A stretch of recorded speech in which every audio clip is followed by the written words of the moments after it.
Boa tarde. Dando continuidade, então, à apresentação do meu grupo, falarei um pouco sobre ações e debêntures. Começarei agora pelas ações, as quais são pequenas frações do capital social de uma empresa.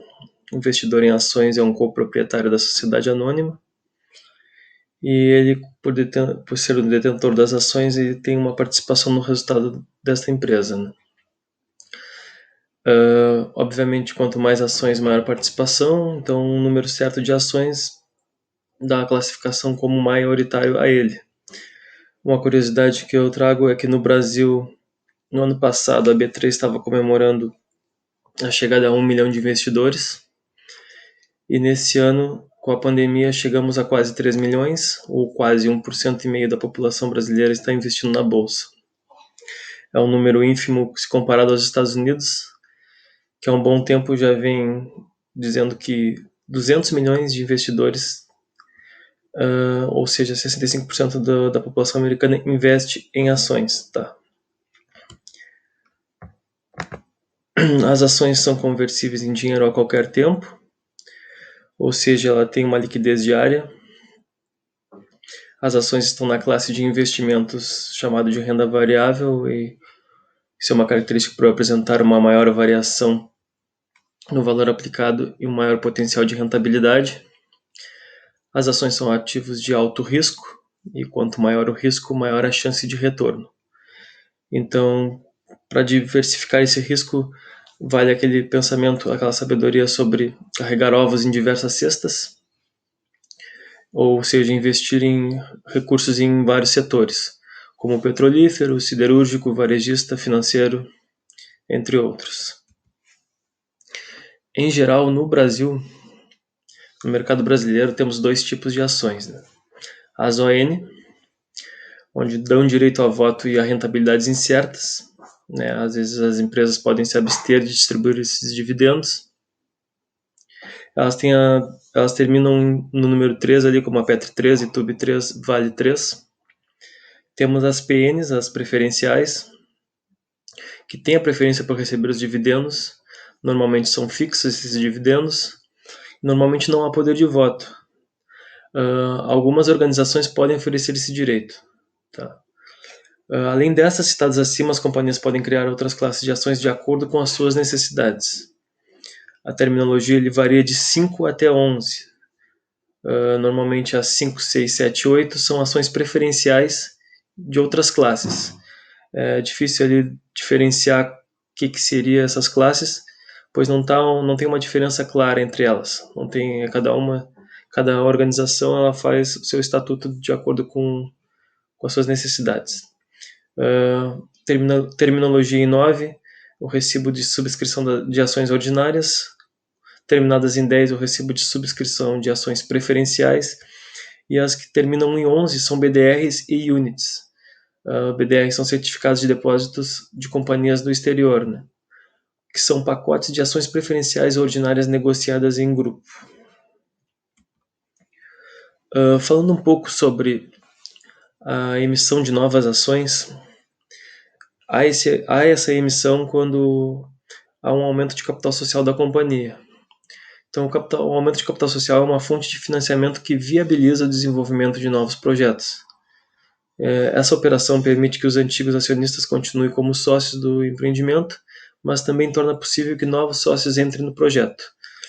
O aumento de capital social pode ser feito de duas formas distintas: a subscrição de novas ações, que é o método que consiste na emissão de novas ações, reforçando assim o capital social da empresa, e a incorporação de reservas, que parte dos resultados positivos de uma empresa devem ser incorporados na reserva da mesma, e quando as reservas atingem um determinado valor, esse recurso pode ser incorporado no capital social da empresa. Esse tipo de processo culmina na distribuição de novas ações aos acionistas existentes da empresa. Tal procedimento depende da aprovação do conselho de administração da própria companhia, e entre outros trâmites é importante mencionar também que há direito de subscrição preferencial ao acionista antigo, a fim de manter a mesma participação percentual no capital social da companhia. Falando um pouco sobre debêntures, as debêntures são títulos de dívida de empresas privadas. Então, quem investe em uma debênture se torna um credor de companhia que emitiu o título, financiando suas operações em troca de pagamentos de juros. Elas normalmente são de médio ou longo prazo, então os prazos variam de alguns meses a 10 anos ou mais, e quando tem que se atentar aos prazos mais longos porque se trata de empresas privadas, então tem que ali analisar a saúde da empresa, né, a saúde financeira da empresa, pois pode trazer maior risco a quem investe nessas debêntures desses credores, tá? Desses emitentes, no caso, perdão. Os investidores podem ser PF, pessoa física, PJ, pessoa jurídica e bancos. Os tipos de debêntures, né? A gente vai trabalhar aqui com conversíveis em ações e não conversíveis em ações. E encontrei um tópico interessante que, quanto ao tipo de debêntures, há diferentes entendimentos a respeito do termo tipo, pelos mais diversos autores. No mercado, a expressão tipo diz respeito à conversibilidade ou não às debêntures e ações, né? Esse entendimento é o mesmo do autor Clóvis Luiz Padovese, que é o que a gente usou o livro, né, desde o início da cadeira. A professora nos disponibilizou Introdução à Administração Financeira, e ele pensa desse jeito, tá? Então, os tipos de debêntures conversíveis em ações da própria companhia e as permutáveis. Então, as conversíveis em ações da própria organização e as permutáveis pode-se trocar por ações de outras organizações, essa última, né? O adquirente pode renunciar ao recebimento, então, do valor do vencimento, transformá-las em ações ordinárias ou preferenciais, isso de acordo com o estipulado já inicialmente. E voltamos, então, à incorporação de reservas como capital social, porque logo a empresa se compromete com uma nova emissão de ações, tá? Temos as as não conversíveis em ações, que são as simples. Então, essas daí, no vencimento, a empresa tem de honrar o pagamento da obrigação.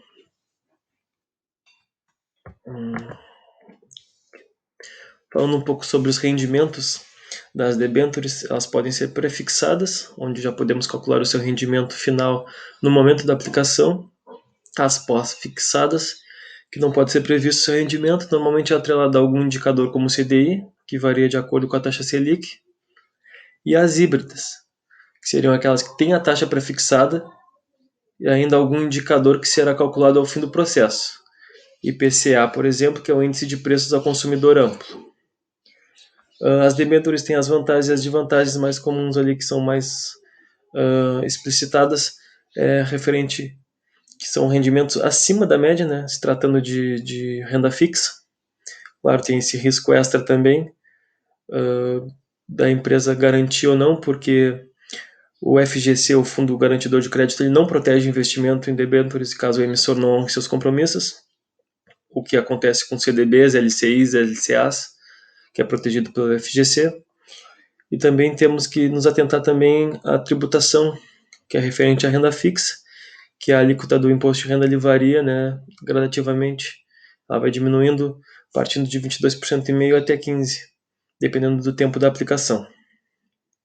Acaba aqui minha apresentação sobre ações e debêntures.